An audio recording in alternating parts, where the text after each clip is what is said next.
Safe use of pesticides. Pesticides are common in modern times.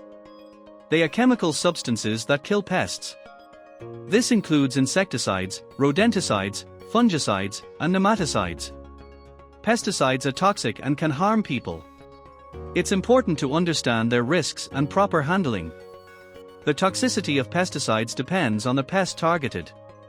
Insecticides are the most toxic. Chlorinated and organophosphate insecticides are the most harmful. People exposed to pesticides include workers, distributors, and farmers. Here are some safety tips for pesticide users. Pesticide selection. Check the label for controlled pests. Follow instructions for application on crops, animals, or plants. Agricultural agencies and distributors can help with proper selection. Storage. Store pesticides in their original containers. Never use food or drink containers for pesticides. Keep pesticides away from children and animals. Don't let pesticides contaminate food, seeds, or other chemicals. Store them in dry places.